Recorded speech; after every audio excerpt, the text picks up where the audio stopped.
আসসালামু আলাইকুম রহমতুল্লাহি ওবরাকাতুহু। সময়টা ছিল হজরত ওমর রাদিয়াল্লাহু তাআলা আনহুর খেলাফত। মুসলিমরা ছিল বিশ্বের পরাশক্তি। ওমর রাদিয়াল্লাহু তাআলা আনহুকে বলা হলো অর্ধজাহানের খলিফা। তার সময় ইসলামী সাম্রাজ্যের সীমানা দক্ষিণে ভারত থেকে উত্তরে ইউরোপ পর্যন্ত বিস্তৃত ছিল। তখন বায়তুল মাল তথা সরকারি কোষাগার ছিল সম্পদে পরিপূর্ণ। এখান থেকে সব সম্পদ জনগণের কল্যাণে ব্যয় করা হতো। বিশাল সাম্রাজ্যের বিভিন্ন প্রান্ত থেকে উট, বকরি, ভেড়া বোঝাই করে ধনসম্পদ আসতে লাগলো। ওমর রাদিয়াল্লাহু তাআলা আনহু এগুলো দেখে চিন্তিত বোধ করছিলেন। তার ভেতর যেন সম্পদের লোভ না জাগে, তিনি যেন বড় অনুভব না করেন। তাই মানুষকে কাজের দায়িত্ব না দিয়ে নিজেই এই পশুগুলো পরিষ্কার করতেন। হযরত ইবনে আব্বাস রাদিয়াল্লাহু তাআলা আনহু বলেন, ওমর রাদিয়াল্লাহু তাআলা আনহু এত সময় ধরে পশুর ময়লা আবর্জনা পরিষ্কার করতেন যে মাঝে মধ্যে তার তোয়ালে পুরোপুরি কালো হয়ে যেত।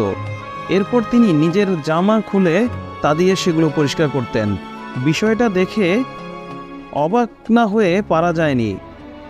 অর্ধেক পৃথিবীর সাম্রাজ্য যার হাতে, তিনি কিনা আবর্জনা পরিষ্কার করতেন নিজের কাপড় দিয়ে। একবার ইরাক থেকে একজন প্রতিনিধি এলেন ওমর রাদিয়াল্লাহু তাআলা আনহুর সঙ্গে সাক্ষাৎ করার জন্য। তিনি ওমর রাদিয়াল্লাহু তাআলা আনহুকে এ অবস্থায় দেখে অবাক হয়ে গেলেন। প্রতিনিধি বললেন, হে আমিরুল মুমিনিন, আপনি এসব কাজ করছেন কেন? এগুলো তো অন্যরাও করতে পারে। কথা শেষ হওয়ার আগেই ওমর রাদিয়াল্লাহু তাআলা আনহু তার দিকে তোয়ালে ছুঁড়ে মারলেন। প্রতিনিধিকে বললেন, এদিকে এসো, বেশি কথা না বলে আমার সঙ্গে সঙ্গে পরিষ্কার করো। তখন শত শত উট প্রতিদিন বায়তুল মালে জমা হচ্ছিল। তারা দুজন মিলেও উট গুনে শেষ করতে পারলেন না। ওমর রাদিয়াল্লাহু তাআলা আনহু একটি করে উট গুনছিলেন আর বলছিলেন, আলহামদুলিল্লাহ তাআলা, আলহামদুলিল্লাহ তাআলা, অর্থাৎ সকল প্রশংসা আল্লাহ তাআলার জন্য। এই কথা শুনে প্রতিনিধি বললেন, এগুলো হলো আল্লাহর অনুগ্রহ যা তিনি আমাদের দান করেছেন।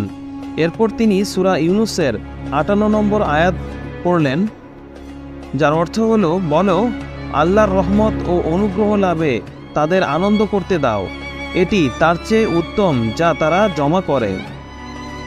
অর্থাৎ তিনি এখানে বায়তুল মালের ধন সম্পদগুলোকে আল্লাহর রহমত হিসেবে বিবেচনা করেছিলেন। ওমর রাদিয়াল্লাহু তাআলা আনহু বললেন, তুমি ভুল বুঝেছ।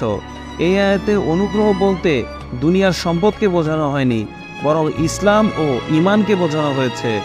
আল্লাহ তাআলা বলেছেন, আমরা যেন ঈমান এনে এবং ইসলাম অনুযায়ী চলে গর্বিত বোধ করি।